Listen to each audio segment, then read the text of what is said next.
2 hari setelah menikah, aku tidak menyendokkan nasi untuk adik iparku yang sedang asik menonton televisi. Suamiku langsung menamparku.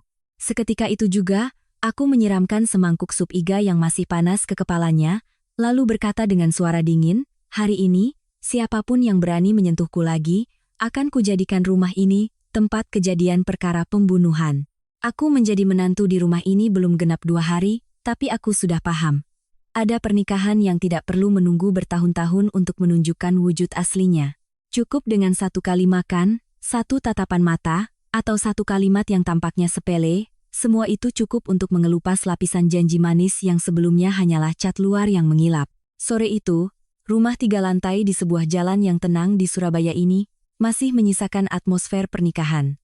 Di dinding ruang tamu, dekorasi pernikahan belum sempat dilepas. Bunga-bunga di sudut ruangan sudah mulai layu, tetapi wanginya masih samar-samar tercium.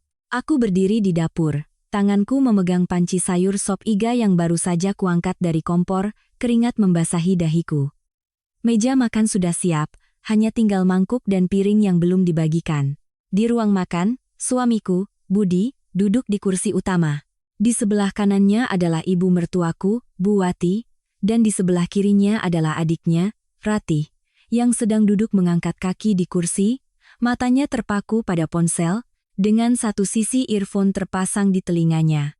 Di layar ponselnya, tampak sebuah acara hiburan. Suara tawa dari ponselnya terdengar nyaring di tengah makan malam keluarga, terasa begitu mengganggu. Baru saja aku meletakkan panci sup di meja, aku mendengar suara Budi yang dingin dan ketus. "Anissa, kamu buta, ya?" Aku tertegun, menoleh padanya. Wajah Budi tampak muram, matanya menatapku tajam, seolah aku baru saja melakukan kesalahan fatal. Aku bertanya, berusaha tetap tenang, "Mas bilang apa?" Budi menunjuk ke arah Ratih. "Kamu tidak lihat Ratih duduk di situ? Tidak tahu caranya menyendokkan nasi untuknya?" Aku mengikuti arah telunjuknya. Rice cooker diletakkan tepat di sebelah kursi Ratih, begitu dekat hingga ia hanya perlu sedikit mencondongkan tubuh untuk mengambil nasi sendiri. Tapi Ratih tetap acuh tak acuh, jarinya terus menggeser layar ponsel, seolah semua urusan di rumah ini bukan urusannya. Aku berkata perlahan, "Nasi ada di sebelah Ratih, aku pikir dia bisa ambil sendiri." Budi meletakkan sumpitnya dengan keras di atas meja. Suara benturannya yang kering membuat suasana di ruang makan seketika membeku. "Kamu pikir," ia menyeringai, suaranya penuh cemoohan. "Kamu baru beberapa jam di rumah ini sudah berani pakai kata, 'Kamu pikir sama aku?' Hah?" Aku menatapnya, ada sesuatu di dalam hatiku yang mulai terasa tidak nyaman. Baru kemarin, pria inilah yang menggenggam tanganku di hadapan keluarga besar kami, berjanji akan menghormatiku, menyayangiku, dan membangun keluarga yang baik bersamaku. Tapi hari ini, hanya karena semangkuk nasi, nada bicaranya sudah berubah seperti orang asing. Ibu mertuaku angkat bicara, suaranya tetap lembut seperti biasa. "Sudahlah, baru menikah, dia belum terbiasa dengan aturan di sini. Anissa, tolong sendokkan nasi untuk Ratih. Di rumah ini memang begitu, kakak ipar harus sedikit lebih perhatian pada adik iparnya." Ucapannya lembut, tapi tatapan matanya padaku sama sekali tidak lembut. Itu adalah tatapan seseorang yang terbiasa memberi perintah dengan kelembutan, membuatnya sulit ditolak. Aku menggigit bibir, berjalan menuju rice cooker, dan mengambil mangkuk untuk menyendokkan nasi untuk ibu mertuaku terlebih dahulu. Beliau menerimanya, mengangguk dengan senyum tipis. "Nah, jadi, perempuan harus begini." Aku menyendokkan lagi untuk Budi dan meletakkannya di hadapannya. Ekspresinya sedikit melunak, seolah baru saja memenangkan sebuah permainan kecil yang membuatnya puas. Giliran Ratih, aku membawa mangkuk nasi dan meletakkannya di depannya. Ratih melirik ke dalam mangkuk, lalu mengerutkan kening. "Sedikit sekali, Mbak, aku lapar." Aku menatapnya. Caranya berbicara begitu wajar, seolah aku memang dilahirkan untuk melayani seluruh keluarga ini. Aku kembali, dan menambahkan setengah sendok nasi lagi untuknya. Barulah Ratih tersenyum tipis. "Terima kasih, Mbak Ipar." Tapi matanya tetap tidak lepas dari ponsel. Aku duduk di kursiku. Nasi di hadapanku masih mengepul, tapi tiba-tiba tenggorokanku terasa tercekat. Semua orang mulai makan. Budi mengambil sepotong semur daging, mengunyahnya, lalu berkomentar. "Lain kali, masak jangan terlalu manis." keluarga Mas tidak suka makanan manis. Aku menjawab pelan, iya, Mas. Beberapa saat kemudian, ibu mertuaku kembali bersuara. Anissa, kamu dapat cuti menikah berapa hari? Aku menjawab. 10 hari, Bu. Ditambah 2 akhir pekan jadi 12 hari. Beliau mengangguk-angguk. Cukup bagus. Selama 12 hari ini, kamu di rumah saja belajar kebiasaan keluarga, belajar mengurus rumah tangga. Nanti kalau Budi sudah kembali kerja, ibu juga sudah tua, dan Ratih masih kuliah S2. Urusan rumah tangga sepertinya kamu yang harus pegang. Aku mengangkat wajah. Iya, Bu. Tapi setelah cuti menikah selesai, saya harus kembali bekerja. Proyek saya sedang mendekati tahap serah terima, tidak enak kalau saya libur terlalu lama. Sendok di tangan Budi berhenti di tengah jalan. Ia mengangkat kepala menatapku. Kembali bekerja? Aku sedikit terkejut. Iya, kan kita sudah bicarakan ini sebelum menikah, Mas. Budi tersenyum sinis. Sebelum menikah ya sebelum menikah. Sekarang kamu istriku, semua harus beda. Aku bisa merasakan jantungku berdebar kencang. Maksud Mas apa? Ia bersandar di kursi. Suaranya santai hingga terasa dingin. Maksudku, kamu berhenti saja dari pekerjaanmu. Pilihannya 2, pindah ke posisi yang lebih santai, atau berhenti total. Di rumah saja urus keluarga. Ibu sudah tua. Ratih sibuk kuliah. Pekerjaan Mas juga penuh tekanan. Rumah ini butuh seorang wanita yang tahu cara mengurus. Aku terperangah menatapnya. Mengira salah dengar. Mas suruh aku berhenti kerja? Budi berkata dengan santai, iya. Mas lihat pekerjaanmu itu sering lembur, pulang sampai larut malam. Sudah punya suami kok masih seperti itu? Tidak pantas. Aku meletakkan sumpitku, tanganku terasa dingin. Itu pekerjaan yang sudah aku jalani selama 5 tahun ini. Aku sebentar lagi akan dipromosikan jadi ketua tim, kenapa tiba-tiba Mas suruh aku berhenti? Sebelum Budi sempat menjawab, Ratih menyela, masih memegang ponselnya. Aku setuju sama Mas Budi, Mbak. Perempuan kalau sudah menikah ya sebaiknya urus rumah, bukan keluyuran kerja sampai malam. Siapa yang masak, siapa yang urus suami, nanti juga siapa yang urus anak kalau sudah lahir? Aku menoleh padanya. Wajahnya masih muda, bibirnya merah, kukunya dihias dengan rumit, tapi kata-kata yang keluar dari mulutnya sudah mencerminkan pemikiran kuno yang menyesak. Ibu mertuaku melanjutkan dengan perlahan, jangan anggap ibu kolot, tapi kebahagiaan perempuan itu dinilai dari rumah tangganya yang damai. Sehebat apapun pekerjaanmu, kalau pulang ke rumah tidak bisa mengurus suami dan keluarga, ya sulit untuk bahagia. Aku merasakan bibirku bergetar. Aku berusaha menjaga suaraku tetap tenang. Saya tidak pernah berpikir pekerjaan dan keluarga adalah 2 hal yang saling meniadakan. Saya bisa menyeimbangkannya. Budi tertawa dingin. Menyeimbangkan bagaimana? Seharian memeluk laptop? Pergi pagi pulang malam? Anissa, aku bilang terus terang saja. Keluarga ini tidak butuh menantu yang sibuk di luar. Aku butuh seorang istri yang tahu cara melayani suami, merawat ibu, dan hidup sesuai kewajibannya. 2 kata kewajiban itu jatuh di meja makan seperti batu yang berat. Aku mengangkat kepala menatap pria di hadapanku. Wajah itu adalah wajah yang pernah kupercaya, yang pernah kupikir akan menjadi sandaran hidupku. Tapi setelah lebih dari sehari menikah, topeng lembutnya retak, memperlihatkan sosok asing yang dingin, patriarkis, dan penuh paksaan. Aku menarik napas dalam-dalam. Suaraku terdengar pelan tapi jelas. Bagaimana kalau aku tidak setuju? Seluruh meja makan menjadi sunyi. Budi menatapku, tatapannya mulai menggelap. Aku tahu sejak saat itu, makan malam ini tidak akan lagi menjadi makan malam biasa. Suasana di meja makan menjadi sangat tegang. Aku menatap Budi. Dan Budi menatapku seolah aku baru saja melakukan sesuatu yang tidak termaafkan. Baru semenit yang lalu, aku masih mencoba percaya bahwa ini hanyalah pertengkaran pertama setelah menikah, bahwa jika aku menjelaskan dengan baik, dia akan mengerti. Tapi tatapan matanya membuatku sadar, masalahnya bukan tentang mengerti atau tidak. Masalahnya adalah dia ingin aku patuh, tanpa syarat. Budi menumpukan kedua tangannya di tepi meja, suaranya sedingin es. Tidak setuju pun harus setuju. Aku sudah bilang, rumah ini tidak menerima menantu yang pagi pergi malam pulang, menelantarkan suami dan keluarga. Aku menggenggam erat sumpit di tanganku. Aku tidak pernah menelantarkan siapapun. Aku hanya ingin melanjutkan pekerjaanku. Sebelum menikah, Mas sendiri yang bilang menghargai hal itu. Budi tertawa sinis. Janji sebelum menikah kamu percaya. Dulu beda, sekarang beda. Kalimat itu seperti tamparan tak terlihat yang mendarat tepat di wajahku. Aku bisa mendengar detak jantungku sendiri di dalam dada, sakit dan marah.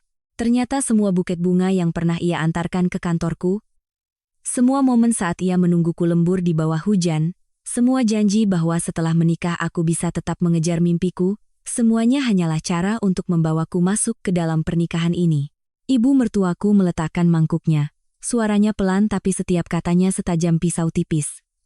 Anissa, jangan keras kepala. Kelebihan seorang wanita itu ada pada suaminya, pada rumah tangganya, bukan pada jabatan di luar sana. Kamu masih muda, berhenti kerja beberapa tahun untuk melahirkan anak, menstabilkan keluarga, baru nanti dipikirkan lagi juga belum terlambat. Aku menoleh padanya. Ibu mengatakannya dengan mudah, tapi yang kehilangan pekerjaan adalah saya, yang mengorbankan masa depan juga saya. Wajah Bu Wati langsung berubah muram. Kamu bicara dengan ibu mertua seperti itu? Aku menarik napas dalam-dalam.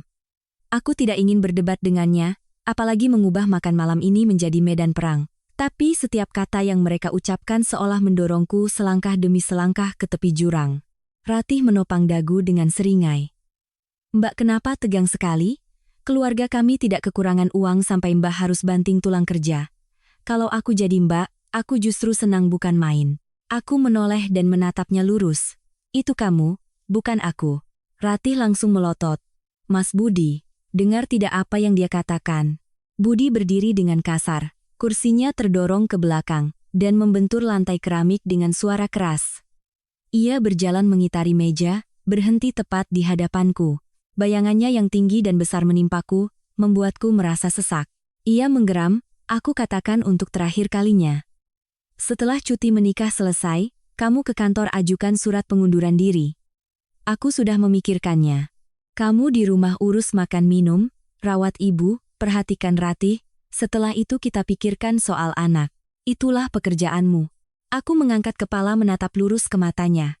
Lalu bagaimana dengan hidupku? Budi mengerutkan kening. Kamu bilang apa? Aku mengulangi dengan lebih jelas. Aku bertanya, bagaimana dengan hidupku? Aku sekolah, bekerja, berjuang bertahun-tahun, lalu setelah menikah berubah menjadi pembantu di rumahku sendiri, wajah Budi berubah total. Aku melihat rahangnya mengeras, tangannya yang berada di samping mengepal. Bu Wati buru-buru menyela.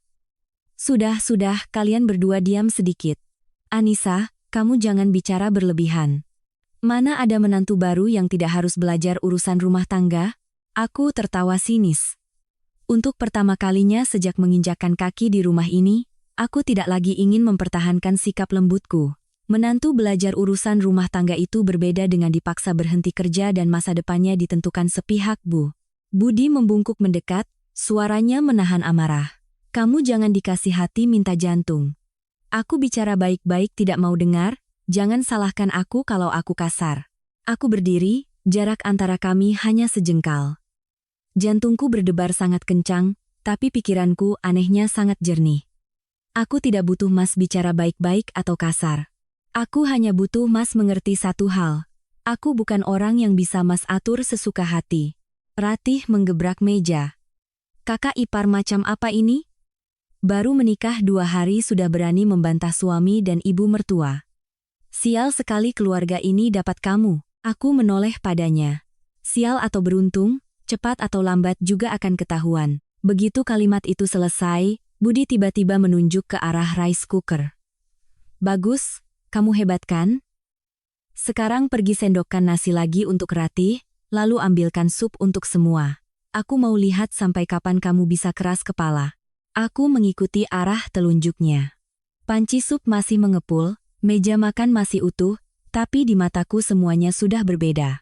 Meja makan ini bukan lagi meja makan. Ini adalah tempat mereka mencoba mematahkan keinginanku dengan setiap hal kecil, setiap kalimat, setiap apa yang mereka sebut aturan keluarga. Aku berkata perlahan, setiap kata terucap jelas. Ratih punya tangan, ibu juga punya tangan, Mas juga punya tangan. Tidak ada yang lumpuh. Seluruh ruangan hening seketika.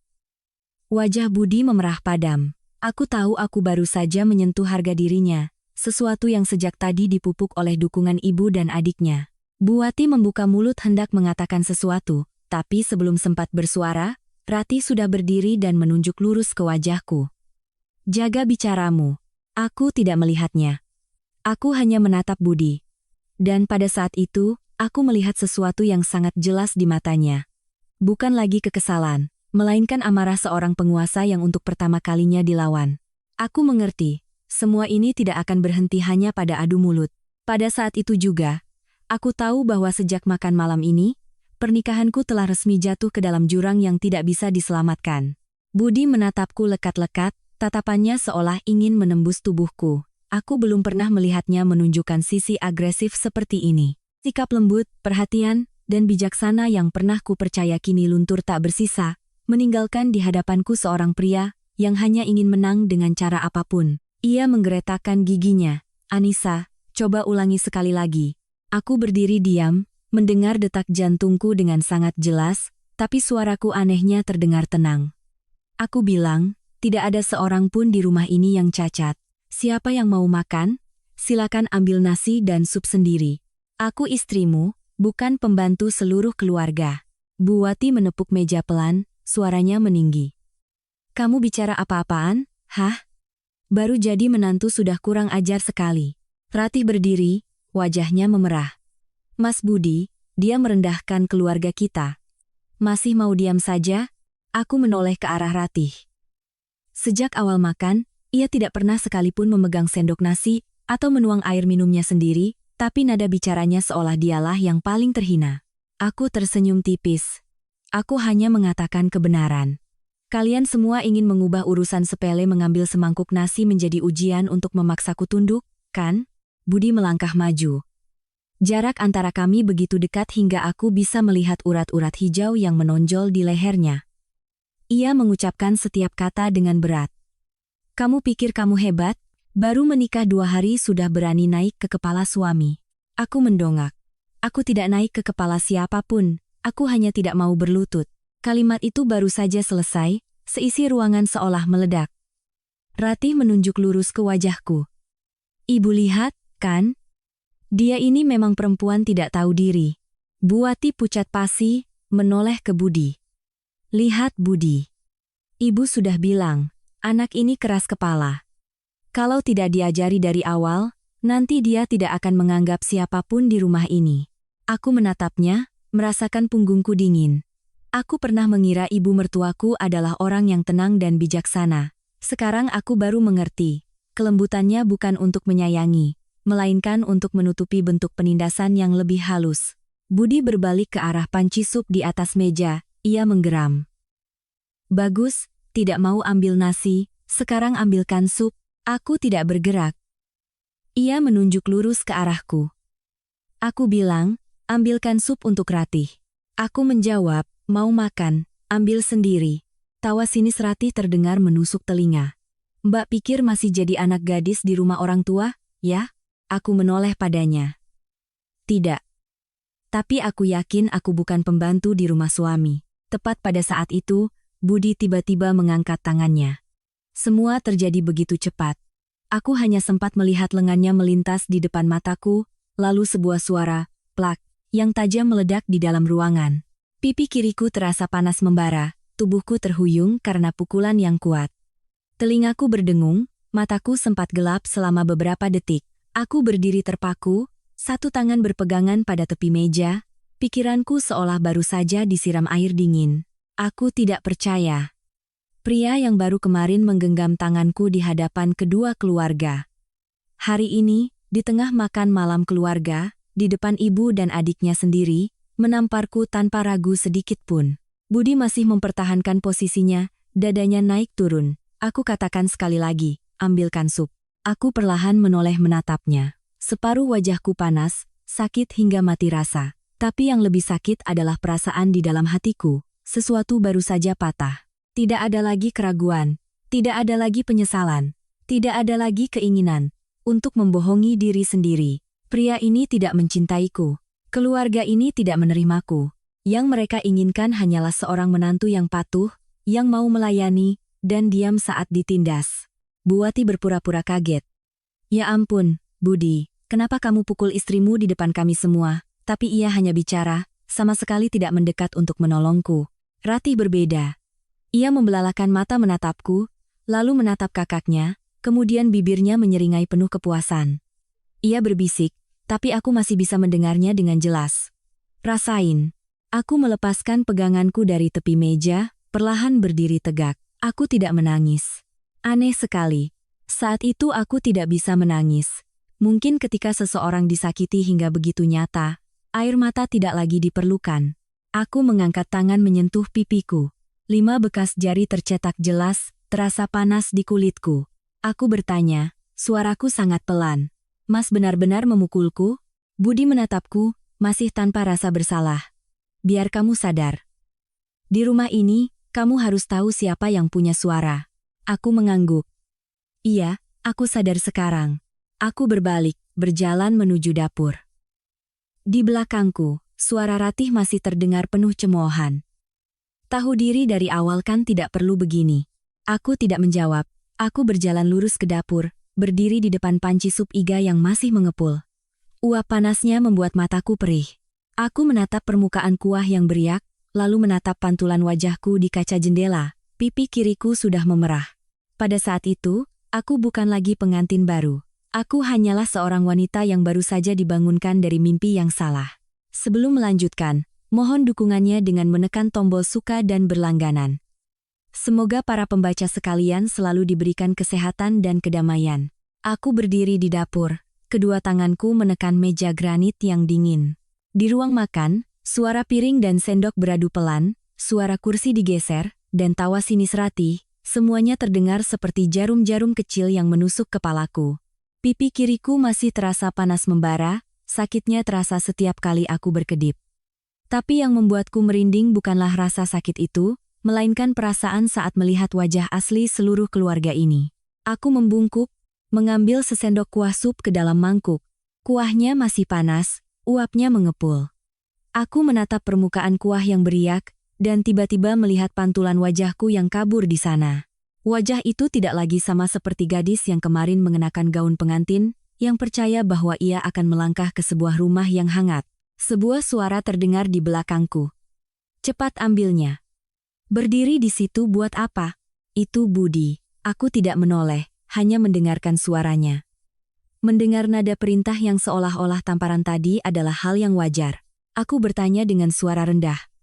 Mas tidak merasa keterlaluan? Budi tertawa dingin. Kalau kamu tahu diri, tidak akan ada kejadian apa-apa. Aku menggenggam erat gagang sendok sup.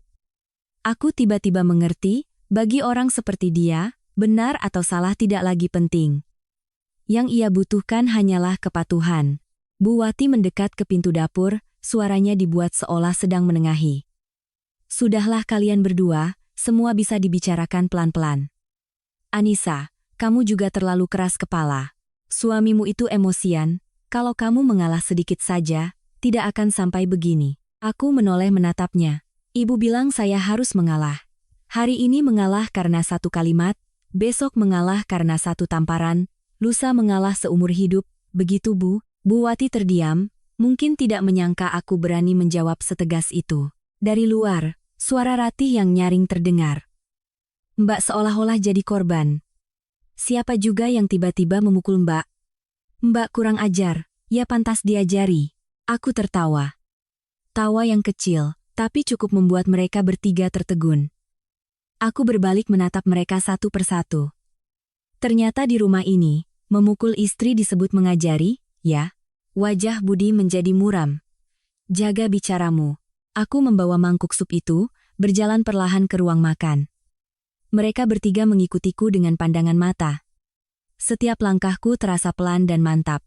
Aku meletakkan mangkuk sup di meja, bukan di depan Ratih, melainkan di tengah-tengah meja makan. Aku berkata, supnya di sini. Siapa yang mau makan, silakan ambil sendiri. Budi menggebrak meja dengan keras. Anissa, aku tidak lagi terkejut. Aneh sekali, setelah tamparan itu, Rasa takut di dalam diriku seolah terbakar habis. Yang tersisa hanyalah kejernihan pikiran yang dingin. Aku menatap lurus ke matanya. Dengar baik-baik. Aku diam bukan berarti aku salah. Aku diam bukan berarti aku takut.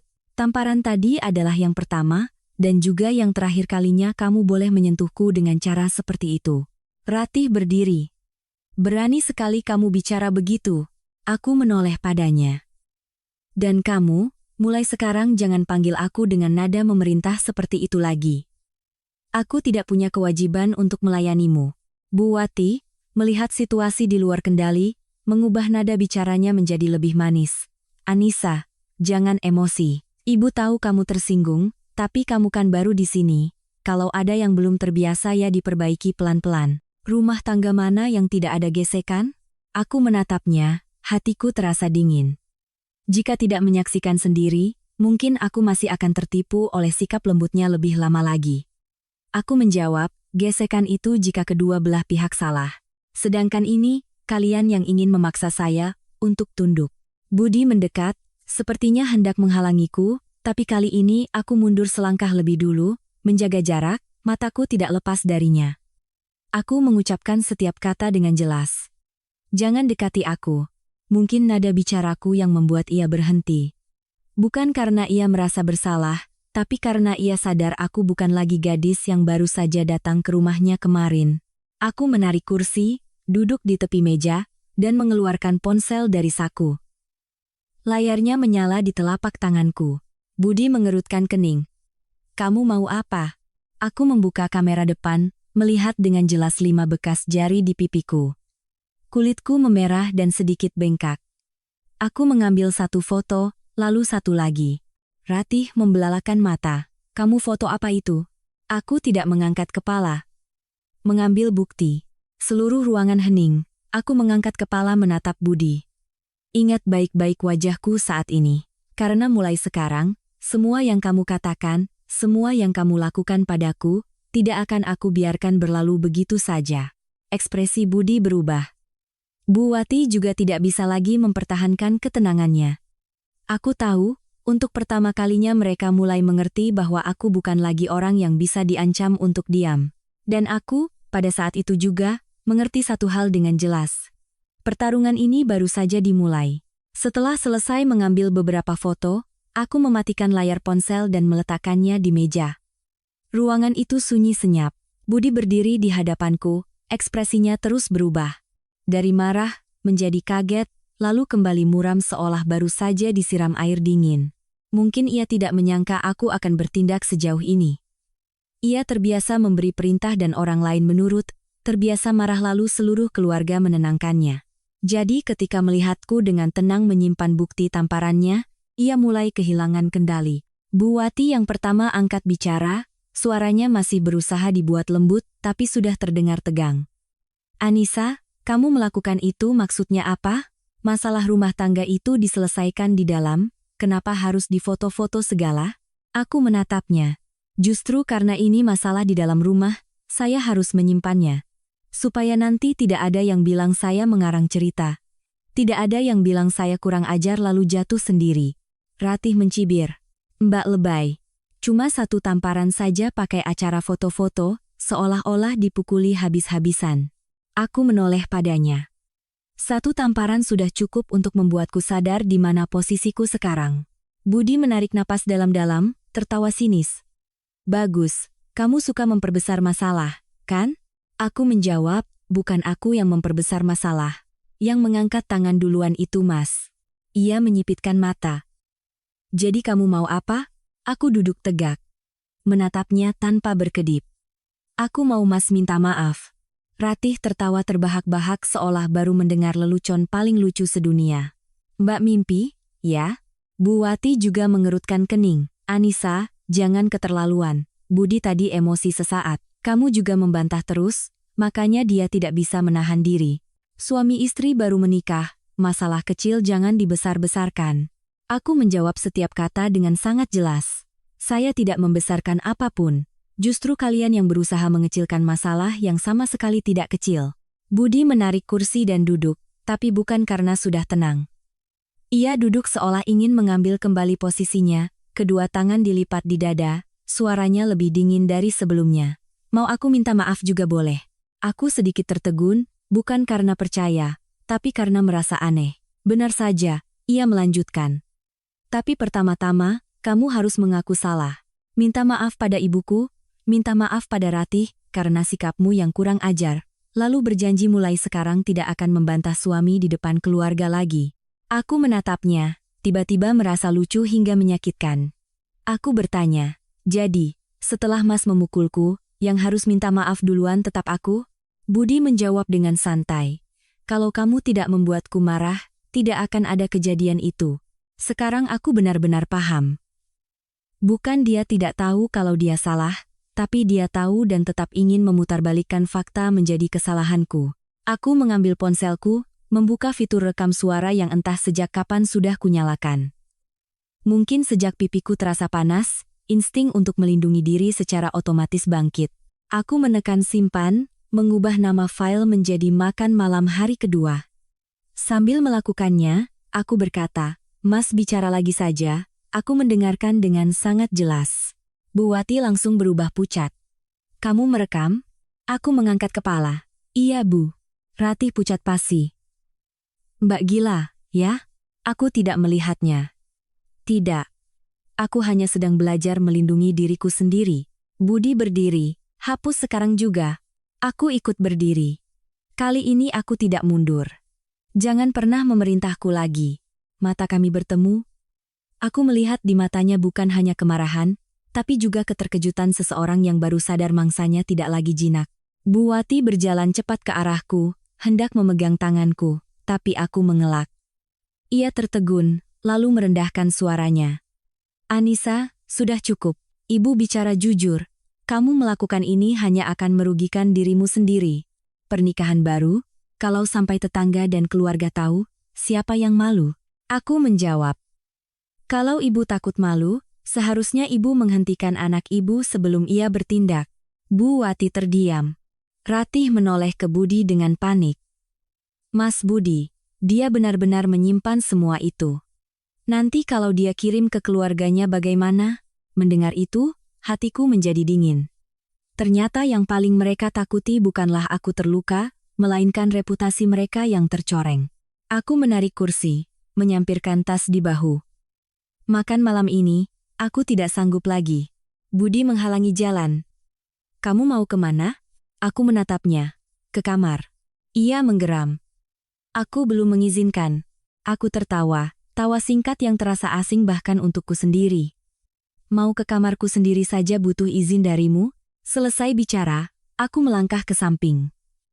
Budi hendak menahan tanganku, tapi mungkin teringat soal rekaman suara. Ia ragu sesaat. Hanya jeda sesaat itu saja sudah cukup bagiku untuk melewatinya, berjalan lurus menuju tangga. Di belakangku, suara Bu Wati terdengar panik. Anissa, berhenti. Ibu belum selesai bicara. Aku tidak menoleh. Karena aku tahu, jika aku berdiri di sana 1 menit lebih lama, aku akan menangis atau mengucapkan kata-kata yang lebih pahit. Saat ini, yang kubutuhkan bukanlah terus berdebat. Yang kubutuhkan adalah ketenangan untuk berpikir apa yang harus kulakukan selanjutnya. Aku berjalan cepat menaiki tangga. Tanganku menggenggam tali tas begitu erat hingga buku-buku jariku memutih. Setiap langkah terasa seperti menginjak perasaan malu sekaligus kesadaran yang tajam. Aku tidak menangis. Setidaknya tidak sampai pintu kamar tidur tertutup di belakangku, memisahkanku dari suara bentakan, denting piring, dan napas marah di lantai bawah. Saat itulah kedua lututku terasa lemas. Aku bersandar di pintu, perlahan merosot ke lantai keramik yang dingin. Kamar ini masih menyisakan suasana malam pertama. Sprei merah belum diganti. Stiker dekorasi di lemari masih mencolok.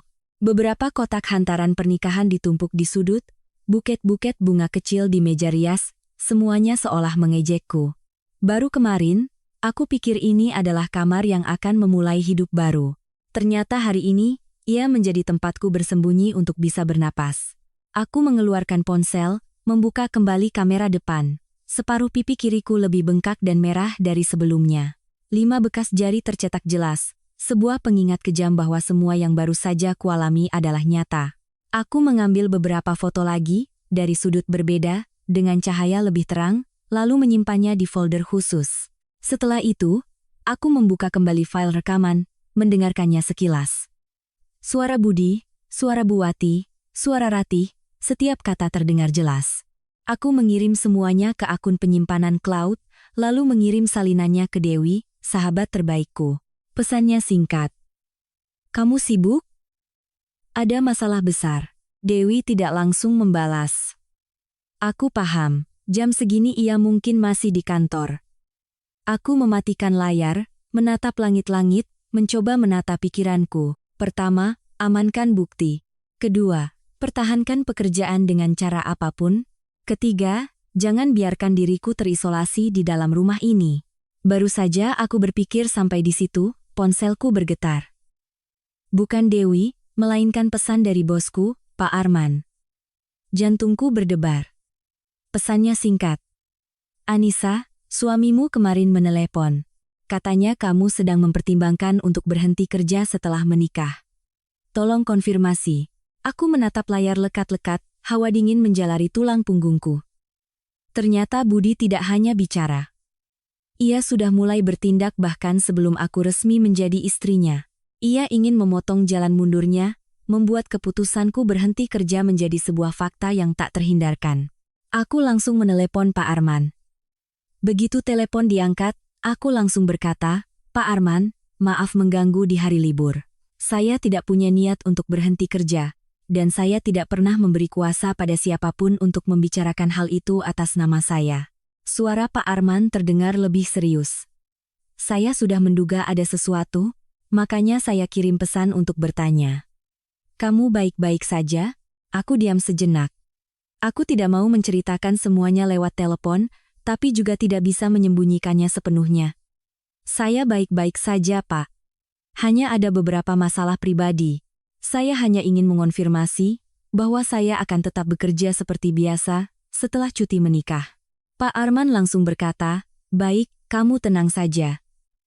Di kantor, hanya keputusanmu yang berlaku. Aku menghela napas perlahan. Baik, Pak, terima kasih.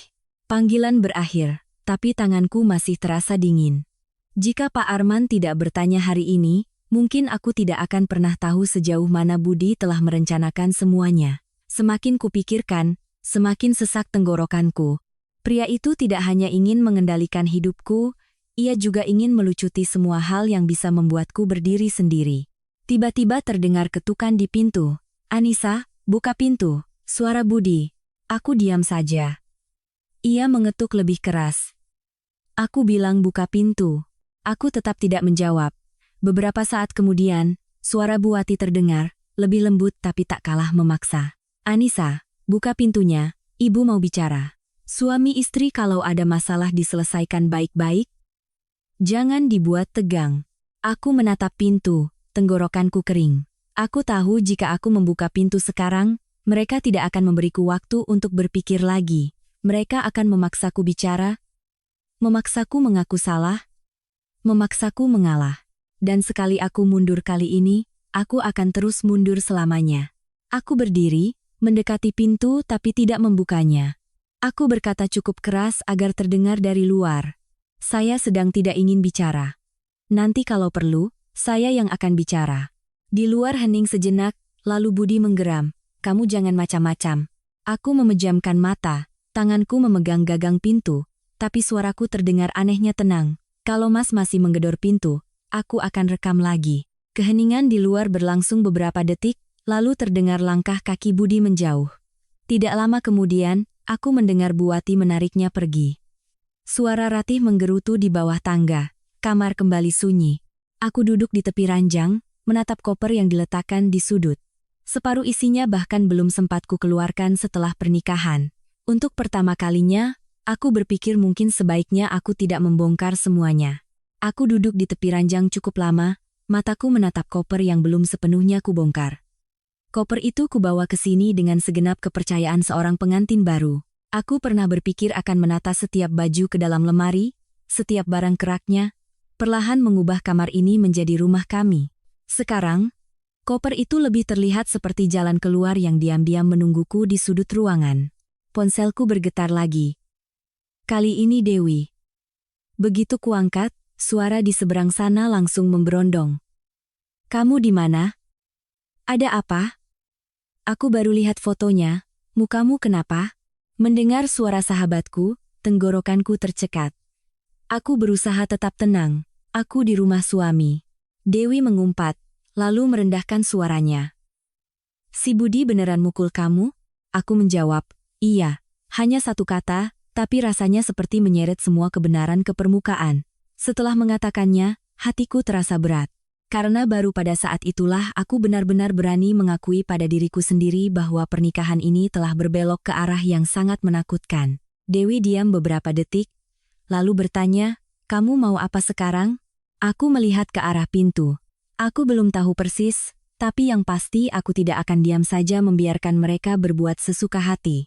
Dewi langsung berkata, kalau perlu, menginap di tempatku saja. Jangan lama-lama sendirian di sana. Aku memejamkan mata, aku juga berpikir begitu. Tapi bagaimana caranya pergi, kapan perginya, aku harus pikirkan baik-baik. Karena Dewi tahu sifatku, ia tidak mendesak lagi. Ia hanya berkata, ingat satu hal, jangan hapus apapun. Foto, rekaman, pesan, simpan semuanya. Dan kalau kamu merasa tidak aman, langsung telepon aku. Aku menjawab pelan, iya. Setelah menutup telepon, aku meletakkan ponselku. Kalimat Dewi jangan lama-lama sendirian di sana terus terngiang di kepalaku. Aku menoleh ke arah lemari pakaian. Satu sisi berisi pakaianku yang masih tergantung rapi, sisi lain pakaian Budi. Baru kemarin, saat menggantung gaun-gaunku di sana, hatiku terasa begitu damai. Aku mengira telah memulai babak baru, tapi ternyata babak baru itu dibuka dengan tamparan dan tuntutan yang tidak masuk akal. Aku berdiri, membuka laci meja rias, dan mengeluarkan map kecil yang kubawa dari rumah orang tuaku. Di dalamnya ada dokumen identitas, fotokopi buku tabungan, kontrak kerja, dan beberapa dokumen pribadi penting lainnya. Untunglah aku orang yang teliti, semua yang penting terbiasa kusimpan sendiri. Aku memeriksa semuanya satu persatu, lalu menatanya kembali dengan rapi ke dalam tas. Semakin kulakukan, pikiranku semakin jernih. Aku membuka aplikasi mobile banking, memeriksa rekening gaji, rekening tabungan, dan beberapa investasi kecil. Semuanya masih utuh. Aku langsung mengganti kata sandi internet banking, kata sandi email, kode kunci ponsel, dan mengaktifkan verifikasi 2 langkah. Setelah selesai, dadaku terasa sedikit lebih lega. Di lantai bawah, suara-suara kembali terdengar. Sepertinya mereka sudah selesai makan. Suara kursi ditarik, suara keran air, lalu suara Ratih memanggil. Bu, Ibu, nanti bawakan obat untuk Mas Budi, ya. Obat? Aku tertawa sinis. Budi menamparku, tapi yang dirawat dan diperhatikan oleh seluruh keluarga adalah dia. Sedangkan aku, pipiku bengkak merah, seharian tidak ada satupun yang bertanya apakah aku kesakitan. Aku kembali duduk di ranjang, membuka file rekaman dan mendengarkannya dari awal sampai akhir. Setiap kali mendengar suara Budi, aku seolah merasakan lapisan ilusi dalam diriku runtuh. Aku pernah mengira pernikahan adalah tempat 2 orang saling menopang. Ternyata baginya, pernikahan adalah lisensi untuk mengendalikan seorang wanita. Aku sedang mendengarkan bagian saat Ratih berkata rasain ketika ponselku memberitahukan ada pesan baru. Dari ibuku. Nanti malam video call ya, nak. Bapak dari tadi tanya kamu makan apa di sana. Aku menatap pesan itu, hatiku tiba-tiba sesak. Hanya dengan melihat wajahku sekarang, ibu pasti akan tahu ada sesuatu yang tidak beres. Aku belum mau orang tuaku tahu sekarang. Bukan karena membela keluarga suami, tapi karena aku butuh rencana yang jelas sebelum memberitahu mereka, agar mereka tidak bertindak gegabah karena terlalu kasihan padaku. Aku membalas, nanti malam aku agak capek, Bu, besok aku telepon ya. Ibuku membalas hampir seketika. Iya nak. Istirahat saja. Kalau ada apa-apa, langsung bilang ibu, ya. Aku menatap pesan itu, mataku terasa panas. Selama makan malam tadi, aku berusaha tegar, begitu keras hingga rasanya tidak punya emosi. Tapi hanya satu kalimat perhatian dari ibu sudah cukup membuat hidungku perih. Aku mendongak, menarik napas dalam, memaksa air mata kembali masuk. Ini bukan saatnya untuk lemah. Jika aku ingin keluar dari tempat ini dengan cara yang benar, Aku harus lebih waras dari mereka semua. Tiba-tiba terdengar langkah kaki sangat pelan di koridor. Bukan langkah Budi, juga tidak seberat langkah Bu Wati. Aku menahan napas, mendengarkan. Lalu sebuah suara terdengar, sangat dekat dengan pintu, pelan tapi penuh kedengkian. Kamu pikir kamu hebat? Pasti Ratih. Aku diam saja. Ia berdiri di luar sana beberapa detik lagi, lalu melanjutkan. Tunggu saja. Rumah ini bisa kok mengobati perempuan sepertimu. Langkah kakinya menjauh. Aku menatap pintu yang tertutup rapat, hatiku dingin. Mereka sama sekali tidak berpikir untuk memperbaiki kesalahan. Yang mereka pikirkan hanyalah bagaimana cara memaksaku untuk tunduk. Kalau begitu, aku semakin tidak akan luluh. Aku meraih koper, menariknya mendekat keranjang, dan tanpa suara membuka kuncinya. Aku menarik koper itu ke tepi ranjang, lalu membukanya. Aroma pakaian bersih dan pelembut kain yang familiar terasa begitu menyakitkan. Baru kemarin, aku sendiri yang melipat setiap helai pakaian untuk dibawa ke sini, dengan teliti memisahkan mana yang untuk di rumah, mana untuk bekerja, dan mana untuk dipakai saat mengunjungi orang tua. Saat itu, aku pikir aku sedang mempersiapkan hidup baru. Sekarang, aku sedang mempersiapkan jalan keluar. Aku tidak mengeluarkan semuanya. Aku hanya memilih barang-barang paling penting dan menatanya kembali serapi mungkin. Beberapa setelan kerja, satu set pakaian yang nyaman untuk bepergian, map berisi dokumen pribadi, pengisi daya ponsel, beberapa kosmetik dasar, dan obat-obatan yang kubutuhkan. Setiap kali aku memasukkan sesuatu ke dalam koper, pikiranku menjadi semakin jernih. Aku sadar, sekali aku berpikir untuk pergi, aku tidak boleh membiarkan emosi menarikku kembali. Ponselku bergetar lagi. Pesan dari Budi. Buka pintu. Aku menatap layar beberapa detik, lalu mematikannya tanpa membalas. Kurang dari semenit kemudian, satu pesan lagi masuk. Jangan berlebihan, kita bicara baik-baik. Aku tertawa sinis. Orang yang menamparku, yang menelepon bosku untuk mengatur agar aku berhenti kerja, yang bersama keluarganya menyudutkanku, sekarang malah menyuruhku untuk tidak berlebihan. Ternyata di mata mereka, perlawananku sudah dianggap keterlaluan. Aku tidak membalas. Aku membuka aplikasi catatan di ponsel, mulai mengetik dengan cepat apa saja yang harus kulakukan. 1. Simpan semua bukti. 2. Jangan pernah bicara emosional di depan keluarga suami. 3. Pergi dari sini saat ada kesempatan yang aman. 4. Besok pagi hubungi Dewi lagi. 5. Cari konsultan hukum jika situasi memburuk. Setelah selesai, aku membaca ulang catatan itu, lalu menyimpannya. Aku tahu aku harus menjalankan pikiranku seolah sedang menangani sebuah proyek penting. Tidak boleh membiarkan rasa sakit hati mengacaukan segalanya. Karena dalam pertarungan ini, jika aku sedikit saja melunak, mereka akan melihatnya sebagai kesempatan untuk menekan lebih jauh. Pintu diketuk lagi. Kali ini suara Bu Wati. Anissa, nak. Ibu bawakan salep untuk wajahmu. Aku menatap pintu, hatiku terasa getir. Jika benar-benar peduli, seharusnya ia menghentikan putranya dari awal. Sekarang, salep ini hanyalah cara agar ia terlihat tidak terlalu jahat, agar nanti ia punya alasan untuk mengatakan bahwa ia sudah perhatian. Aku menjawab dari balik pintu. Tidak usah, Bu. Terima kasih. Bu Wati diam beberapa detik, lalu melanjutkan. Bagaimanapun juga kamu menantu baru, kalau ada apa-apa kita bicarakan pelan-pelan. Ibu tahu kamu kaget, tapi perempuan kalau sudah bersuami harus belajar mengalah sedikit, supaya rumah tangga tenang. Aku memejamkan mata, menggenggam ponsel di tangan. Lagi-lagi mengalah. Mengalah karena satu kalimat, satu pekerjaan, satu tamparan. Sampai kapan? Aku berkata dengan suara yang tidak keras, tapi cukup jelas. Kalau ibu benar-benar ingin rumah ini tenang, ibu seharusnya mengajari Mas Budi untuk tidak main tangan. Di luar hening. Beberapa saat kemudian, suara langkah sandal Bu Wati perlahan menjauh. Aku duduk diam sejenak, lalu berdiri dan masuk ke kamar mandi. Di cermin, pipi kiriku sudah berubah menjadi merah keunguan, bagian tulang pipi sedikit membengkak. Aku mengambil handuk dingin dan mengompresnya pelan-pelan. Setiap sentuhan terasa perih. Tapi rasa sakit itulah yang membuatku semakin sadar.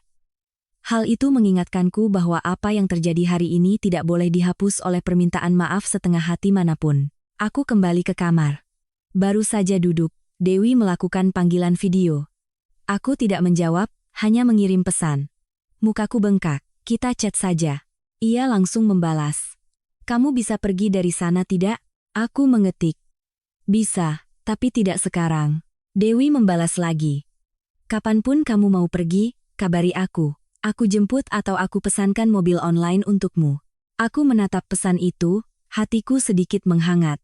Di tengah kekacauan ini, setidaknya aku masih punya seseorang yang berpihak padaku. Aku membalas dengan satu kata oke, lalu membuka kontak dan mencari nama seorang kenalan lama, Mas Agung. Ia adalah suami dari sepupuku, dulu pernah bekerja di bidang konsultasi hukum perusahaan. Aku belum meneleponnya, hanya menatap namanya beberapa detik, lalu menyimpannya dalam benak. Jika keadaan semakin runyam, aku akan butuh seseorang yang mengerti hukum. Tepat saat itu, dari lantai bawah terdengar suara Budi membentak keras. Sepertinya ia sedang marah pada ibu dan adiknya karena tidak berhasil memaksaku turun. Suara barang diletakkan dengan keras, suara Ratih membela diri, suara Bu Wati yang merendah mencoba menenangkan, semuanya bercampur menjadi suara-suara yang berat. Aku duduk di kamar mendengarkannya. Hatiku sedingin es. Baru kurang dari 2 hari yang lalu, aku pikir rumah ini akan menjadi tempatku memulai hidup baru. Sekarang, hanya mendengar suara mereka saja sudah membuatku sesak dan ingin segera pergi. Aku mengunci pintu kamar sekali lagi, lalu menarik koper ke dekat kepala ranjang. Setelah itu, aku mengambil sebuah tas besar lagi, memasukkan sisa dokumen dan beberapa barang berharga lainnya. Selesai, aku mengaktifkan mode senyap di ponsel, hanya menyisakan panggilan dari Dewi, orang tuaku, dan bosku. Di luar, hari mulai gelap. Cahaya lampu dari balkon menyinari kamar dengan temaram. Aku duduk di ranjang menatap kedua tasku yang sudah siap. Anehnya, hatiku tidak lagi panik seperti sore tadi, tidak lagi syok hingga gemetar. Yang ada hanyalah ketenangan yang dingin. Aku tahu aku sudah mulai melangkah keluar dari pernikahan ini sejak saat aku menarik koper itu. Dan aku juga tahu, besok pagi, semuanya tidak akan mudah. Malam itu aku hampir tidak tidur. Aku berbaring miring di tepi ranjang, mata terbuka menatap langit-langit, mendengarkan setiap suara kecil di rumah yang baru kemarin kusebut rumah mertua. Kadang terdengar suara pintu di lantai bawah dibanting, kadang langkah kaki Budi yang berat mondar-mandir, kadang suara bisikan Bu Wati yang terputus-putus. Aku tidak bisa mendengar jelas kata-katanya, tapi cukup tahu mereka masih membicarakanku. Aku tidak lagi ingin menebak apa yang mereka katakan. Aku hanya tahu, setelah tamparan itu, aku dan mereka sudah berdiri di dua sisi yang berseberangan. Sekitar pukul 11 malam, ponselku menyala lagi. Masih dari Budi. Besok turun dan bicara baik-baik sama ibu. Aku menatap pesan itu lama sekali, lalu mematikan layar. Baik-baik. Seorang pria yang baru saja menampar istrinya dan menelepon bos istrinya untuk memaksanya berhenti kerja, sekarang menggunakan kata itu seolah dialah yang paling tahu sopan santun. Aku tidak membalas. Aku paham, semakin banyak aku berbalas pesan, semakin besar risikoku terseret ke dalam irama kemarahan yang mereka ciptakan. Aku berbalik, mengambil buku catatan kecil dari dalam tas, dan menulis beberapa baris. Waktu kejadian, isi pembicaraan saat makan malam, kalimat-kalimat yang masih kuingat dari setiap orang. Kapan tamparan itu terjadi? Siapa berkata apa setelahnya? Aku tidak mau melewatkan satu detail pun. Mungkin nanti akan kubutuhkan, mungkin tidak. Tapi aku tahu aku harus menyimpan semuanya. Setelah selesai menulis, aku menutup buku itu. Di luar jendela, jalanan sudah mulai sepi. Lampu jalan memantulkan cahaya kuning pucat ke dinding seberang. Aku menatap cahaya itu, hatiku terasa hampa. Sehari yang lalu, aku masih memimpikan hari-hari yang damai, tentang pulang kerja disambut seseorang, tentang keluarga kecil yang dibangun dari kebaikan.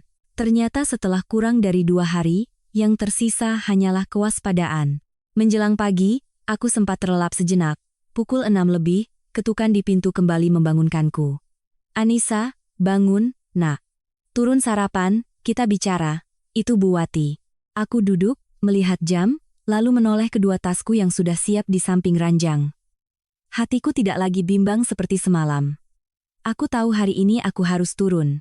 Bukan untuk berdamai, tapi untuk mendengar sampai tuntas apa yang ingin mereka katakan, lalu memutuskan langkahku selanjutnya. Aku berganti pakaian, mengikat rambutku, dan melihat pipi kiriku di cermin. Bekasnya masih ada, meski sudah sedikit lebih baik. Aku mengoleskan alas bedak tipis, tapi tetap tidak bisa menutupi bekas tamparan itu. Akhirnya aku menyerah dan hanya memakai masker. Bukan karena malu, tapi karena aku tidak ingin mereka melihat seberapa sakit diriku. Saat aku menarik koper ke tengah ruangan untuk memeriksa resletingnya, ponselku bergetar. Dewi, kamu baik-baik saja, aku membalas. Aku mau turun. Nanti aku kabari. Dewi membalas hampir seketika. Jangan lupa nyalakan rekaman. Aku menatap pesan itu dan mengangguk sendiri. Benar. Bukan karena aku curiga, tapi karena sejak kemarin aku sudah terlalu paham. Sekali orang terbiasa memaksa, mereka akan mencari segala cara untuk memutarbalikkan cerita demi keuntungan mereka. Aku membuka aplikasi perekam suara, menekan tombol mulai, lalu memasukkan ponsel ke dalam saku jaket.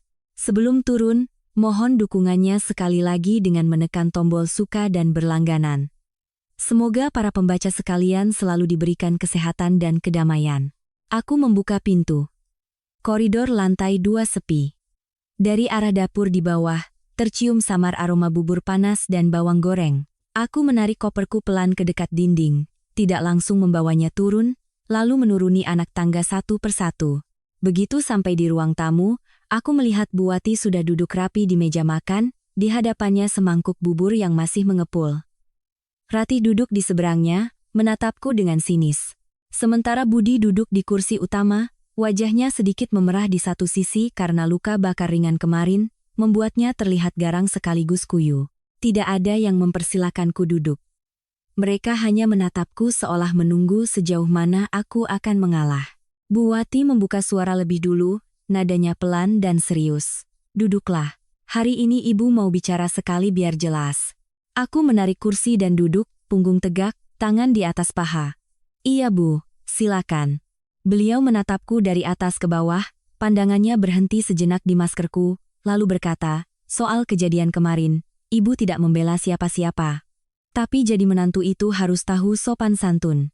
Kamu baru datang sudah membantah suami, membantah adik ipar, bahkan membantah ibu mertua, itu tidak benar. Aku diam. Beliau melanjutkan, ibu bicara jujur, kalau kamu masih mau tinggal di rumah ini dengan tenang, hal pertama yang harus kamu lakukan adalah minta maaf. Aku mengangkat mata. Aku tahu pembicaraan baik-baik ini pada akhirnya hanyalah sesi interogasi yang dibungkus dengan nada penuh nasihat. Aku menatap lurus ke arah Bu Wati, hatiku terasa datar. Mungkin ketika seseorang sudah didorong hingga batasnya, rasa marah akan cepat berlalu, digantikan oleh kewarasan yang nyaris dingin. Aku bertanya, ibu mau saya minta maaf pada siapa? Bu Wati menjawab seketika, seolah sudah disiapkan. Pertama, minta maaf pada suamimu. Bagaimanapun juga, kamu tidak boleh membantah suami di tengah makan. Setelah itu, minta maaf pada ibu dan Ratih karena sikapmu yang kurang ajar. Jadi menantu bersikap, seperti kemarin itu tidak bisa diterima. Aku mengangguk pelan, lalu menoleh ke arah Budi. Ia duduk diam, dagunya terangkat, seolah sedang menungguku untuk menyerah. Sisi pipinya masih sedikit merah karena luka bakar, tapi tatapan matanya sama sekali tidak menunjukkan penyesalan. Aku bertanya, lalu soal tamparan kemarin bagaimana? Budi menyeringai. Masih mau dibahas? Aku menjawab, kenapa tidak? Mas menamparku di depan ibu dan adik Mas. Seharusnya itu yang dibahas pertama kali. Ratih langsung menyela. Mbak sudah, deh. Kakakku itu emosi, makanya khilaf. Lah Mbak sendiri? Bikin seisi rumah tidak tenang. Aku menoleh padanya. Seseorang yang emosi lalu main tangan, di matamu itu hanya khilaf? Ratih terdiam sejenak, lalu membuang muka. Mbak jangan memutarbalikkan kata-kata. Bu Wati, melihat suasana kembali tegang, langsung berkata, sudah, kejadian kemarin dibahas terus juga tidak akan selesai. Ibu panggil kamu ke sini untuk mencari solusi. Kalau kamu benar-benar mau melanjutkan pernikahan ini, kamu harus bisa menurunkan egomu. Aku duduk diam beberapa detik, lalu bertanya, spesifiknya apa, Bu? Bu Wati mengucapkan setiap kata dengan perlahan dan tegas. Pertama, kamu minta maaf pada Budi dan seisi rumah. Kedua, mulai sekarang jangan ada lagi acara bantah-bantahan seperti kemarin. Ketiga, setelah cuti menikah selesai, kamu ke kantor ajukan pindah ke posisi yang lebih ringan atau berhenti total sementara waktu. Rumah ini tidak bisa terus-terusan begini. Mendengar itu, aku tiba-tiba ingin tertawa. Ternyata inilah yang mereka sebut pembicaraan baik-baik. Bukan untuk mengakui kesalahan, bukan untuk memperbaiki hubungan, tapi untuk memaksaku menerima semua syarat mereka dengan dalih menjaga keutuhan keluarga. Aku melepas maskerku. Bekas tamparan di pipiku terlihat jelas di hadapan mereka bertiga. Aku berkata, "Ibu lihat baik-baik. Inilah harga dari ketidakmampuanku menurunkan ego." Bu Wati berkedip, tapi dengan cepat membuang muka. "Kamu jangan berlebihan." Aku menatapnya. "Saya yang berlebihan? Atau kalian yang sudah menginjak-injak semua batasan saya?" Budi akhirnya angkat bicara, suaranya rendah tapi penuh penekanan. "Sudah cukup bicaranya?"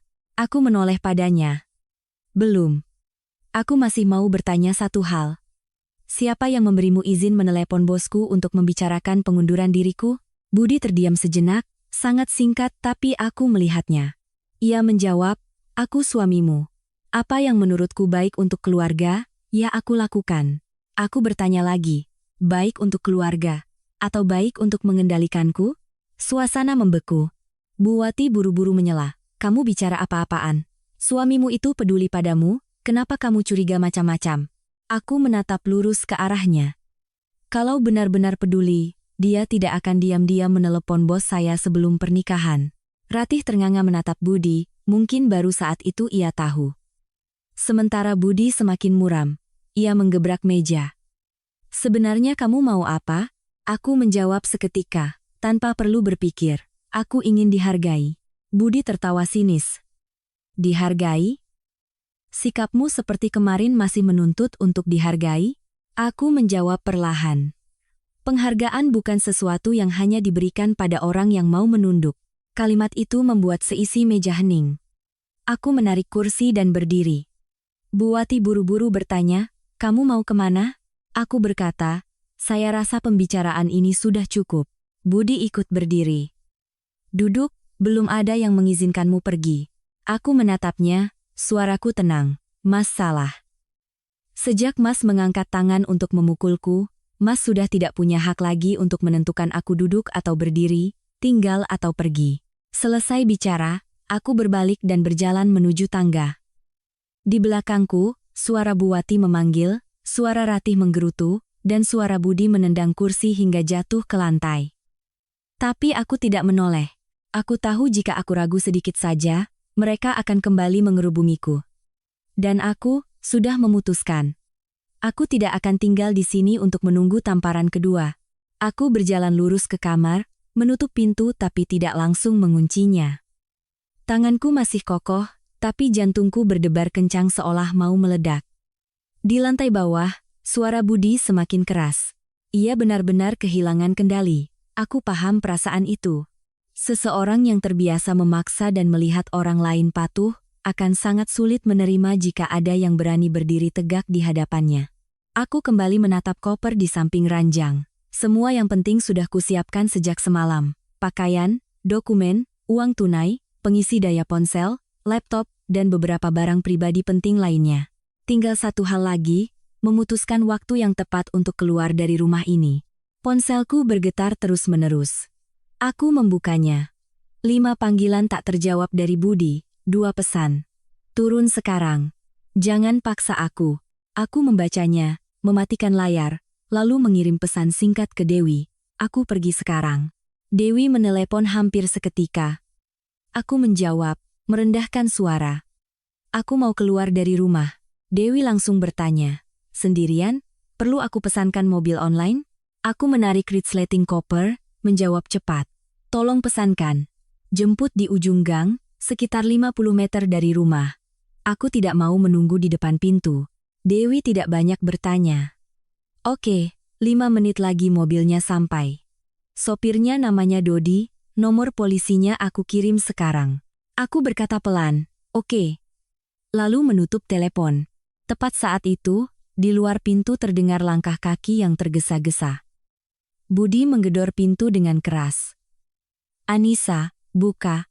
Aku menarik napas dalam, menyampirkan tas dokumen di tubuhku, lalu dengan tenang mengunci pintu kamar dari dalam. Suara Budi semakin keras. "Aku bilang untuk terakhir kalinya, buka pintu, dan kita bicara." Aku berdiri diam di tengah kamar, tidak menjawab. Suara Bu Wati menyela. "Anissa, jangan bikin ribut begini. Ada apa-apa kita bicara baik-baik?" Aku menatap pintu, hatiku tidak lagi goyah. Sejak kemarin, aku sudah terlalu sering mendengar kalimat bicara pelan-pelan, "Jangan dibesar-besarkan, perempuan harus mengalah." Tapi semua kalimat itu tidak pernah digunakan untuk menghentikan pelaku kekerasan. Kalimat itu hanya digunakan untuk membungkam korban. Aku berkata dari balik pintu, "Saya akan pergi." Di luar hening sejenak. Lalu Budi berteriak, "Berani kamu?" Aku menjawab, "Saya justru tidak berani tinggal."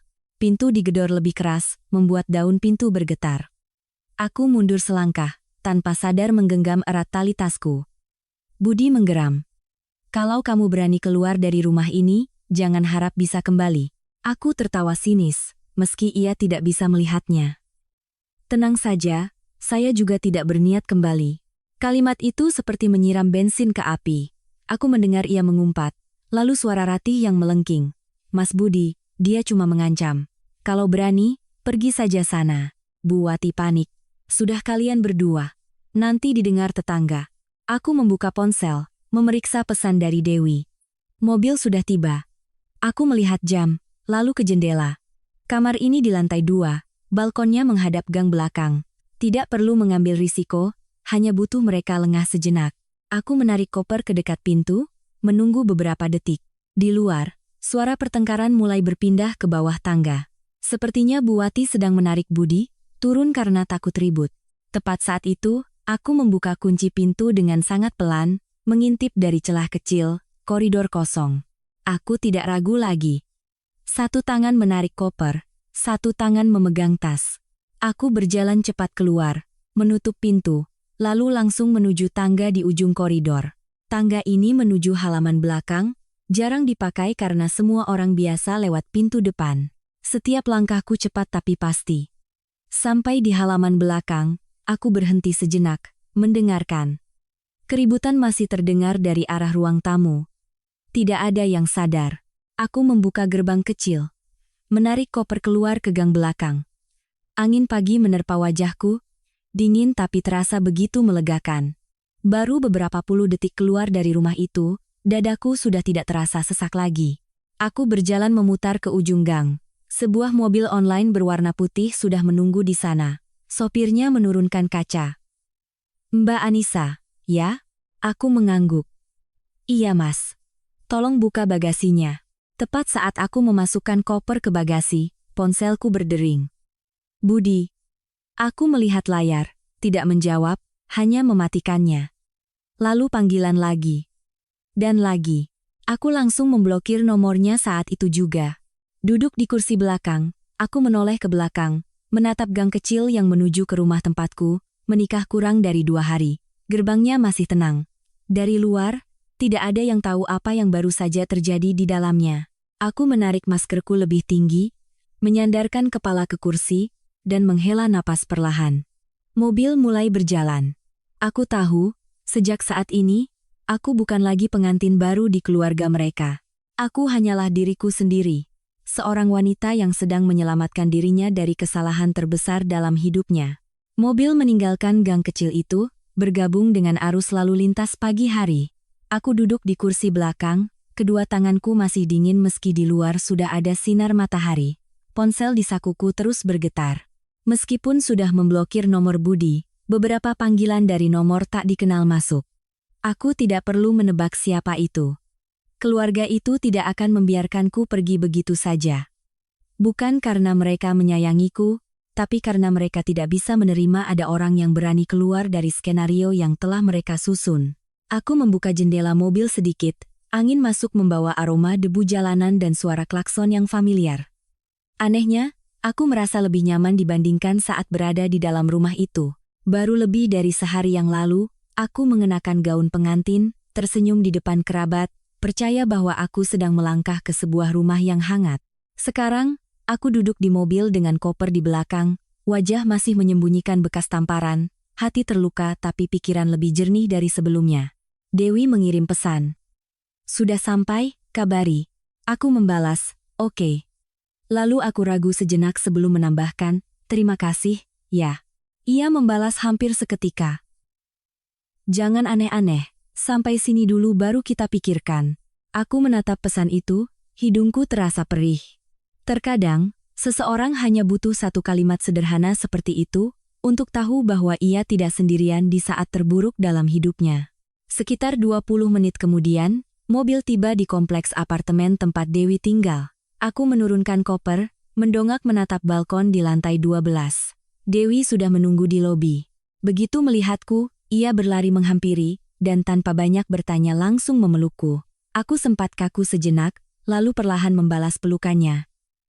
Sejak semalam aku tidak menangis, bukan karena aku lebih kuat, tapi karena aku takut sekali menangis, aku tidak akan bisa berhenti. Tapi sekarang, bersandar di bahu sahabatku, tenggorokanku terasa tercekat. Dewi melepas pelukannya, menatap lurus ke wajahku, lalu menggeram. Dia beneran mukul kamu sampai begini? Aku mengangguk, matanya memerah karena marah. Bajingan. Aku berkata pelan, kita ke atas dulu. Apartemen Dewi tidak besar, tapi rapi dan hangat. Begitu masuk, aku merasa bebanku terangkat. Dewi menarik koperku ke kamar kosong, berkata, kamu tinggal di sini saja, selama yang kamu mau. Aku duduk di tepi ranjang, menatap kamar kecil yang terang, spray bersih, dan meja kerja di dekat jendela. Tiba-tiba hatiku terasa lega. Aku benar-benar sudah keluar dari sana. Dewi membawakanku segelas air hangat, duduk di hadapanku. Sekarang, ceritakan semuanya dari awal. Aku diam sejenak, lalu mulai bercerita. Aku menceritakan makan malam kemarin, dari soal dipaksa menyendokkan nasi untuk Ratih, hingga Budi memaksaku berhenti kerja, menelepon bosku, lalu tamparan di depan keluarganya. Aku juga menceritakan bagaimana Bu Wati dengan suara manisnya memaksaku minta maaf. Bagaimana Budi menggedor pintu, dan bagaimana pagi ini mereka masih menungguku untuk tunduk seolah akulah yang bersalah. Dewi mendengarkan tanpa menyela, tangannya semakin erat mengepal di atas lutut. Setelah selesai, aku menunjukkan foto, file rekaman, dan pesan dari Pak Arman. Dewi melihat semuanya, lalu mengangkat wajah. Kamu mau cerai, kan? Aku tidak langsung menjawab. Aku melihat keluar jendela, di mana matahari menyinari lantai dengan seberkas cahaya tipis. Baru lebih dari 30 jam yang lalu aku menjadi pengantin baru. Sekarang aku harus memikirkan kata cerai. Pahit, tapi anehnya aku tidak ragu. Aku berkata, iya, aku tidak bisa kembali lagi. Dewi mengangguk dengan tegas. Benar. Jangan pernah kembali, tapi kita harus lakukan dengan benar. Kamu sudah punya bukti. Sekarang butuh orang yang mengerti hukum. Aku teringat nama yang kusimpan semalam. Aku juga berpikir begitu. Aku akan hubungi Mas Agung dulu, baru cari pengacara kalau perlu. Dewi bertanya lagi, orang tuamu sudah tahu? Aku menggeleng. Belum. Aku tidak berani bilang waktu masih di sana. Takut mereka khawatir dan bikin ribut. Nanti malah aku yang rugi. Dewi menghela napas. Bagaimanapun juga harus diberitahu. Tapi nanti sore saja, kalau kamu sudah lebih tenang. Sekarang, istirahat dulu, makan sesuatu. Malam ini kita susun semuanya. Aku mengangguk. Aku memang butuh ketenangan, bukan hanya untuk meratapi pernikahan yang gagal, tapi untuk melangkah dengan benar. Ponselku bergetar lagi. Nomor tak dikenal. Aku menatapnya beberapa detik, lalu mematikannya. Kurang dari setengah menit kemudian, sebuah pesan muncul. Anissa, hebat sekali kamu. Berani kabur. Jangan salahkan kami, kalau kami tidak akan diam. Dari nomor Ratih. Aku membacanya, tertawa sinis. Sampai saat ini pun mereka masih berpikir ancaman adalah cara untuk membuatku kembali. Aku mengambil tangkapan layar, menyimpannya di folder bukti, lalu memblokir nomor itu. Dewi melihatku, bertanya siapa. Aku menjawab, adik ipar. Atau, calon mantan adik ipar. Selesai bicara, untuk pertama kalinya sejak kemarin, Aku merasa masih punya tenaga untuk tersenyum. Tapi aku juga sadar, keluar dari rumah itu hanyalah langkah pertama. Jalan di hadapanku masih panjang, dan keluarga itu pasti tidak akan melepaskanku dengan mudah. Sore itu, setelah makan mie instan buatan Dewi, aku duduk di meja kecil dekat jendela. Aku membuka semua foto, file rekaman, pesan, dan catatan waktu. Semakin kutata, pikiranku semakin jernih. Peristiwa yang terjadi dalam kurang dari 2 hari itu tampak kacau, tapi saat disatukan, semuanya terlihat seperti rangkaian yang disengaja. Dari Budi yang diam-diam menelepon bosku sebelum menikah, memaksaku berhenti kerja, menggunakan makan malam pertama untuk mengujiku, lalu tamparan, dan seluruh keluarga serempak menyalahkanku. Tidak ada yang spontan. Aku hanya salah mempercayai topengnya. Dewi duduk di hadapanku, membantuku mencatat semua lini masa. Kamu simpan fotokopi akta nikah? Aku mengangguk. Ada, di map. Bagus, katanya. Dokumen pribadi, kontrak kerja, mutasi rekening, pesan, rekaman, foto luka, kumpulkan semua. Semakin detail, semakin baik. Aku mengeluarkan semua dokumen dari map. Melihat tumpukan kertas itu, aku teringat malam sebelum pernikahan, ibuku berpesan, jadi perempuan, kalau sudah menikah harus bisa sayang sama diri sendiri dulu. Dulu aku tertawa, mengira ibu terlalu khawatir. Sekarang, aku baru mengerti. Aku mengambil ponsel, membuka kontak, dan menelepon Mas Agung. Setelah beberapa nada sambung, telepon diangkat. Mas Agung, ini Anissa, sepupunya Mbak Hani. Suara di seberang sana terdengar kaget. Oh iya, Anissa. Ada apa? Aku melirik Dewi, lalu langsung ke intinya. Mas, aku mau konsultasi soal pernikahan dan prosedur hukum. Situasinya agak darurat. Mas Agung diam sejenak. Kalau darurat, coba ceritakan singkat. Aku menceritakan dengan ringkas bahwa aku baru menikah, suami melakukan kekerasan, ada paksaan untuk berhenti kerja, dan indikasi kontrol mental. Aku sudah keluar dari rumah dan menyimpan bukti. Setelah mendengar, suara Mas Agung menjadi serius. Pertama, segera ke rumah sakit untuk minta surat keterangan medis atau visum. Kedua, simpan semua bukti, jangan diedit. Ketiga, kalau kamu sudah yakin tidak mau kembali, sebaiknya segera bicara dengan ahli hukum keluarga. Nanti aku kenalkan dengan seorang pengacara perempuan yang bagus. Hatiku sedikit lebih tenang. Baik, Mas. Terima kasih. Mas Agung menambahkan. Mulai sekarang, kalau pihak sana menelepon atau mengancam, simpan semua buktinya. Dan jangan pernah bertemu suamimu sendirian tanpa ada yang menemani atau tidak di tempat umum. Aku menjawab, saya mengerti, Mas. Setelah menutup telepon, Dewi bertanya apakah semua baik-baik saja. Aku mengangguk. Dia merekomendasikan pengacara. Dewi menghela napas, baguslah. Tepat saat itu, ponselku berdering. Ibu. Aku menatap layar, tanganku tiba-tiba terasa berat. Aku tahu cepat atau lambat harus bicara, tapi saat momen itu tiba, hatiku tetap sesak. Dewi menatapku, berkata pelan, angkat saja, tidak bisa disembunyikan terus. Aku menekan tombol jawab. Ibu langsung bertanya, kamu di mana nak? Ditelepon dari tadi tidak diangkat. Suaramu kok aneh? Aku menggigit bibir. Kata-kata yang sudah kusiapkan mendadak tercekat. Akhirnya, aku hanya bisa berkata, Bu, aku di rumah teman. Di seberang sana hening. Teman siapa? Kamu tidak di rumah suamimu? Aku memejamkan mata. Bu, ada yang mau aku bicarakan. Aku menceritakan semuanya, tanpa menyembunyikan apapun. Awalnya suara ibu masih mencoba tenang, tapi saat aku menceritakan Budi menamparku, aku mendengar ibu menarik napas dengan tajam.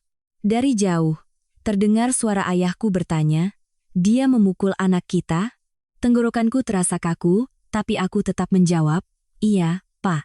Di seberang sana hening beberapa detik, lalu ibuku menangis. Tangisan itu meruntuhkan sisa ketenangan terakhirku.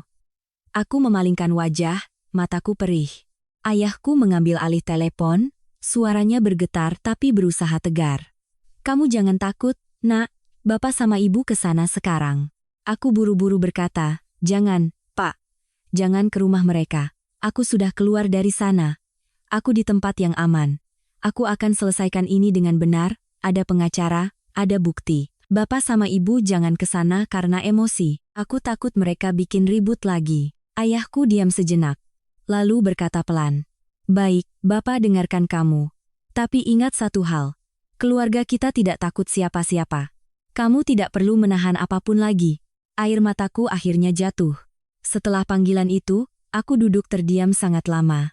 Dewi tidak berkata apa-apa, hanya meletakkan segelas air hangat di hadapanku. Aku tahu, sejak saat ini, tidak ada lagi jalan untuk kembali. Dan sejujurnya, aku memang tidak ingin kembali. Pagi berikutnya, aku bangun sangat pagi. Mungkin karena beberapa hari terakhir pikiranku selalu tegang, semalam aku tidak bisa tidur nyenyak. Sinar matahari pagi menembus tirai jendela kamar Dewi, jatuh di lantai membentuk seberkas cahaya tipis. Aku duduk di tepi ranjang, diam-diam menyentuh pipi kiriku. Bengkaknya sudah berkurang, tapi saat disentuh masih terasa sakit. Rasa sakit itu tidak lagi membuatku terkejut, melainkan menjadi pengingat dingin bahwa jika aku melunak, semua bisa terulang lagi. Dewi sudah bangun lebih dulu, sedang sibuk di dapur. Mendengar aku keluar, ia menoleh. Aku masak bubur. Makan dulu, nanti kita ke rumah sakit. Aku mengangguk. Kami duduk berhadapan di meja kecil, tidak banyak bicara. Terkadang persahabatan tidak perlu hingar-bingar. Semangkuk bubur hangat di pagi hari tersulit dalam hidupku sudah cukup untuk membuatku merasa didukung. Selesai makan, aku berganti pakaian yang sopan, mengikat rambut, dan memasukkan semua dokumen ke dalam tas. Sebelum berangkat, aku memeriksa ponsel. Ada beberapa panggilan tak terjawab lagi dari nomor tak dikenal, dan satu pesan dari Budi yang dikirim dari nomor lain. Kalau kamu masih bisa berpikir, pulang dan kita bicara baik-baik. Jangan sampai masalah ini jadi terlalu jauh. Aku menatap layar beberapa detik, mengambil tangkapan layar, lalu menyimpannya. Kalimatnya terdengar tenang, tapi aku tahu, itu bukan ajakan damai.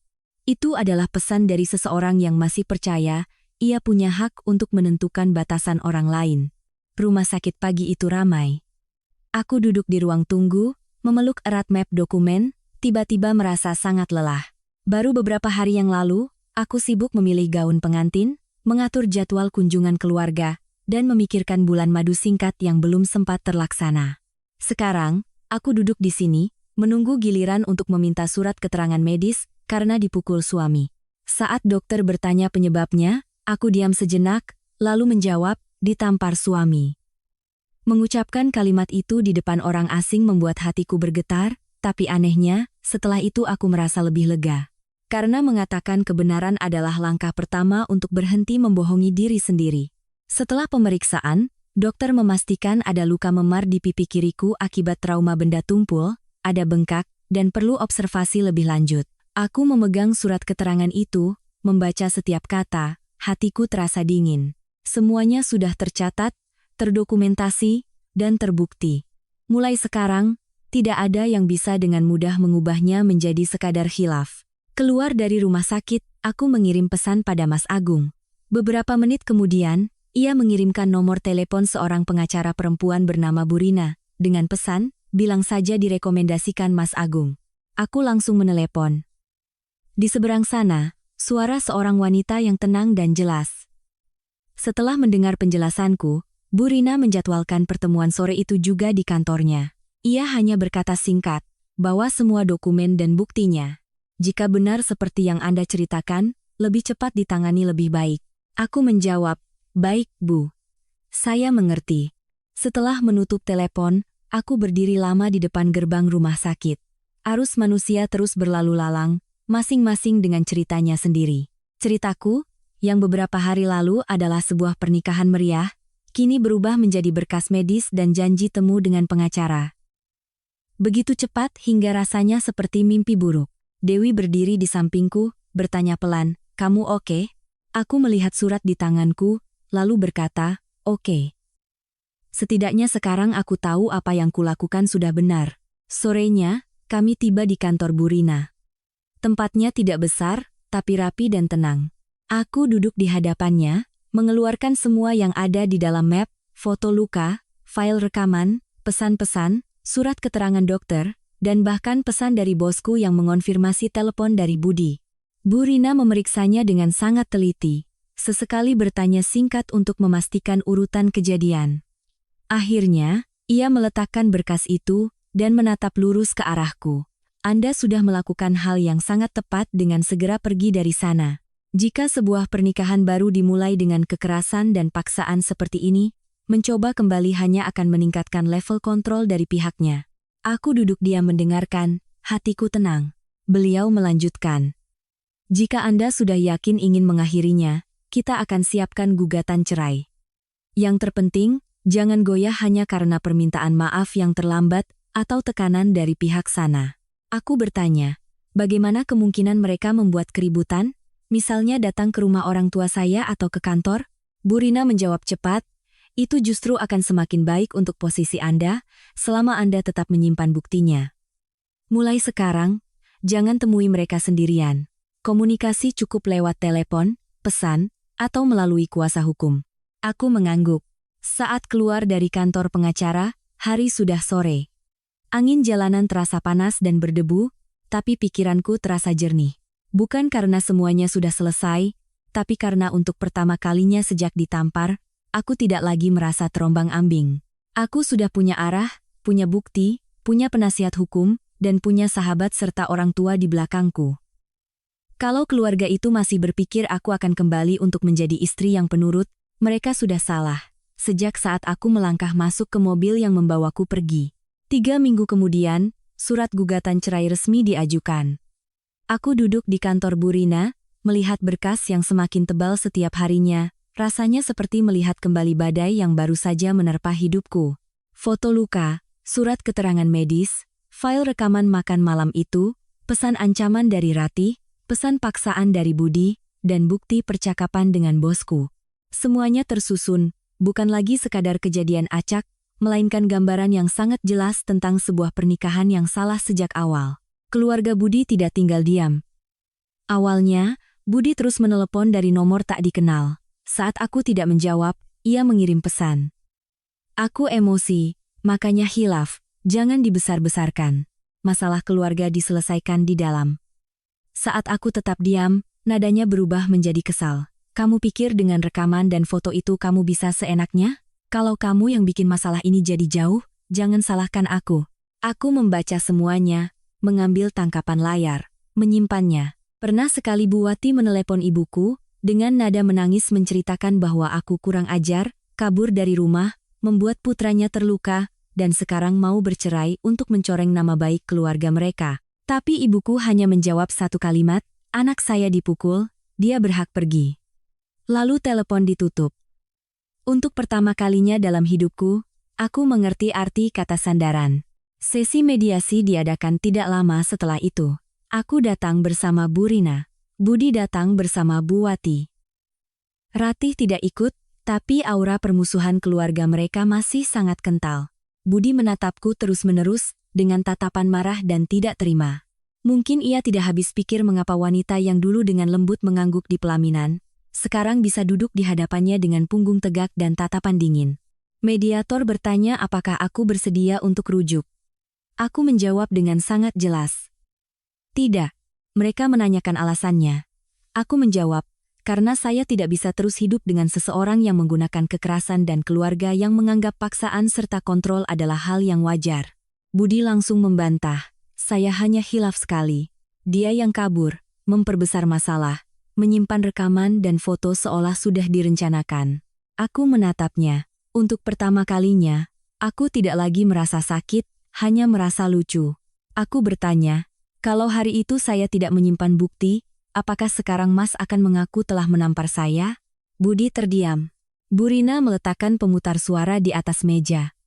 Ruangan menjadi hening saat suara Budi dari hari itu menggema dengan jelas.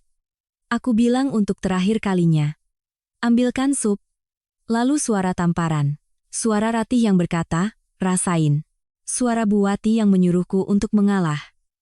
Setiap suara jatuh di ruangan kecil itu seperti gunting yang memotong habis sisa pembelaan diri mereka.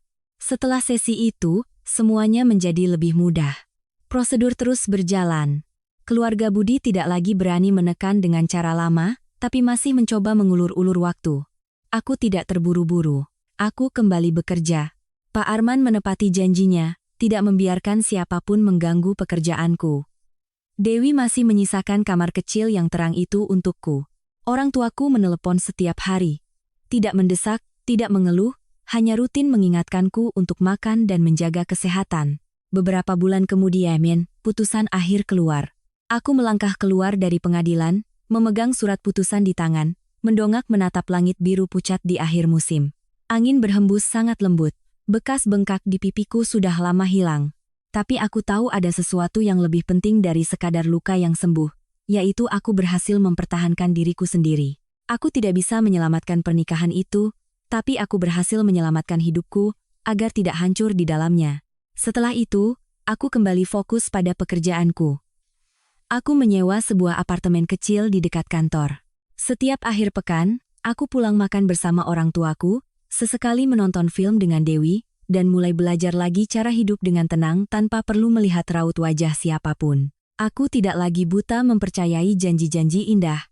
Tapi aku juga tidak kehilangan kepercayaan pada diriku sendiri, hanya karena sebuah pernikahan yang salah. Aku mengerti. Seorang wanita boleh mencintai dengan sepenuh hati, tapi ia harus selalu menyisakan jalan keluar, kewarasan, dan harga diri untuk dirinya sendiri.